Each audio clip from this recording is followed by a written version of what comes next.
Hi everyone, back again.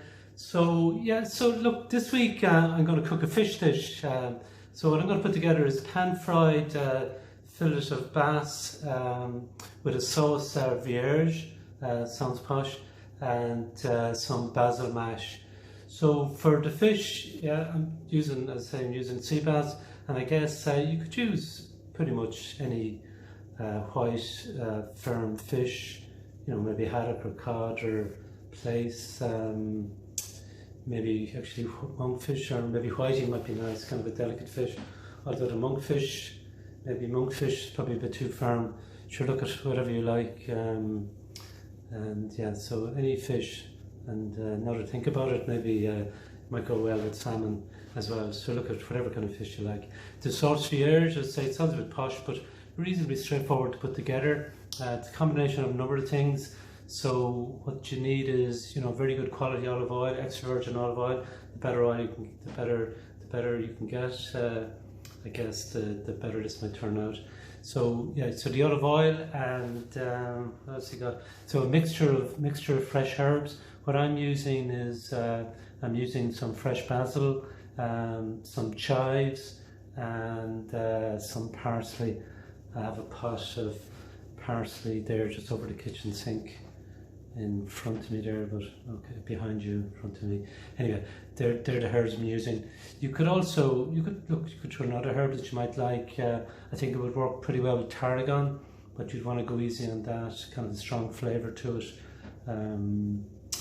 Yeah, so what else? Maybe some, I don't know, fennel fronds. Anyway, mixture of herbs. I'm just using 3 herbs. Just on the recipe, actually, I picked it up. I did a cooker course. I'm trying to think what fish dish I might put together. I had thought about fish and chips. I make a fairly good, now through a fair bit of practice, I think I make a pretty good kind of fish and chips, with a kind of crispy batter and thrice fried chips. I had this very good homemade tartar sauce and some mushy peas. I might do that another day. We'll see how this whole thing works out. Yeah, anyway, what I was saying there was, I picked up the recipe, did a cookie course about 4 years ago, and we cooked it on the night. Now, I haven't cooked it since, but I think reasonably straightforward. So yeah, so on the sauce, on the sauce vierge, we have herbs, olive oil, shallots, concassed tomato. Now, concassed tomato is kind of a fancy word, but essentially what you do with the tomato is that you boil it, you put a slit on the skin of it, boil it literally for 5 or 10 seconds, just for put it in hot water rather than boiling it, just for the skin to split. And essentially what you're doing is you're removing the skin, removing the pulp, removing the seeds, and kind of finally chopping the tomato. So that's the concassed tomato that I'm using. So yeah, so I just go back over this again. So with the herbs, the olive oil, tomato, shallots, some capers, lemon juice, and some garlic. So that's the sauce. So look at, we'll crack on and just have a look at we'll have a look at the sauce ingredients in more detail, and we'll prepare that. Okay, so now for the ingredients for the sauce.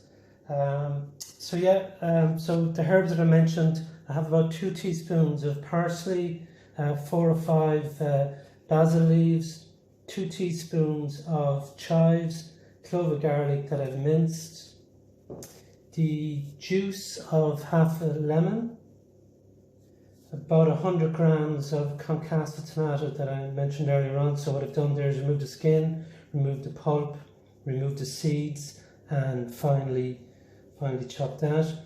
I have 2 tablespoons of capers, which I've roughly chopped.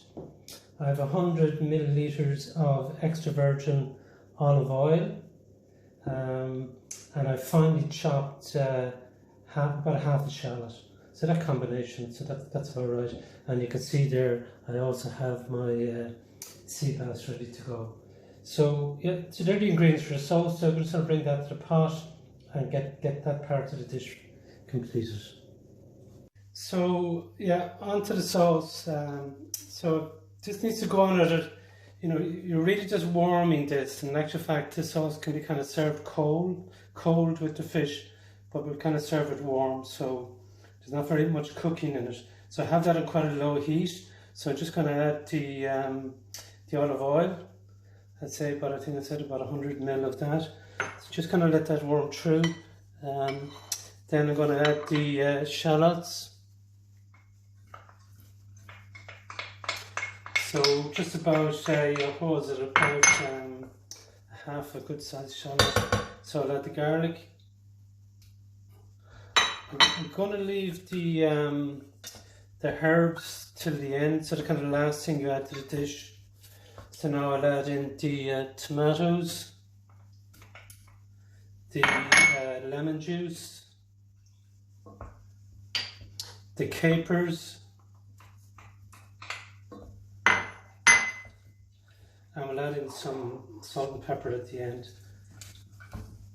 So just with this, there's quite a variety in this recipe. Some of the recipes for the sauce vierge actually include kind of crushed coriander seeds and maybe not the capers. You'll always get the herbs, the olive oil and the lemon juice pretty much. So there is kind of variations on it. So really what we're just doing here is letting that warm through. You're not cooking it. Just get the garlic to kind of circulate within it. So you can kind of get a look and see how that looks. So really just for a couple of minutes on that, and then before we serve it up with the fish, we'll add our herbs and then some of the seasoning as well. So we'll just have to work away there for a couple of minutes, and that's pretty much it on the sauce. So as I said, it's reasonably straightforward. You just assemble the ingredients, and yeah, so that's it. Yeah, so just kind of focus on the basil mash. So the pot warmed there, and I'm going to add some cream and some butter and some fresh basil. Now I'm not going to do the dab on the butter and the cream. I'd probably normally put in a bit more, but look at so yeah. So there's butter. I just melt that gently, and drop the cream. Probably a bit too warm there. Yeah. So we'll add the spuds to that and let them warm up, and we'll then blend in the basil and get working on the fish then. So that's the mash. Just add some seasoning and let that aside. Okay, that's good to go. So yeah, just on then to the sea bass. So got it there. It's a very small piece of fish. So what I've just done with that is that I put some slits in it there, ready to stop it curling when we fry it. So that's really not going to take any more than I'd say max 3 minutes to cook. So I have the pan heating there. So I'm just going to add some just sunflower oil to the pan. Let that heat for another sec, and put a bit of seasoning on the fish. Good to go. So yeah, just let that good temperature there.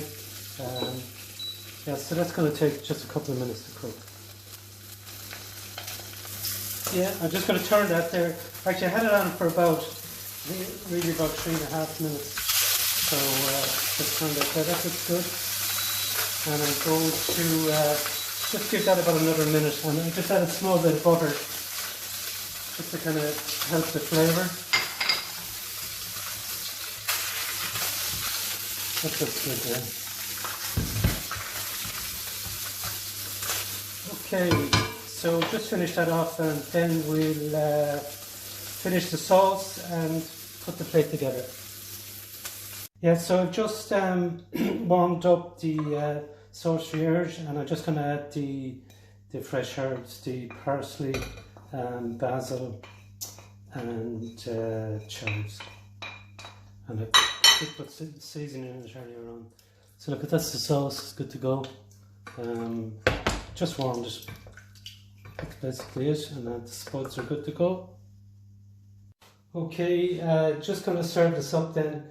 So one thing I would say, when you put a bit of trouble into preparing a meal, when it comes to serving it, you should slow everything down at that point.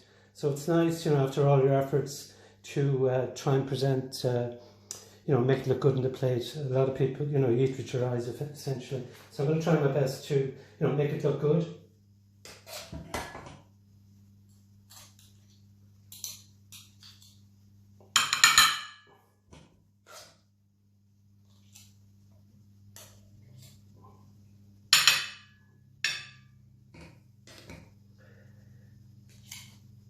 So what I'm doing here is I'm doing quinella potatoes. It's really just to, make it look attractive on the plate. So there's the fish, and that. And then I take my sauce. Not too much.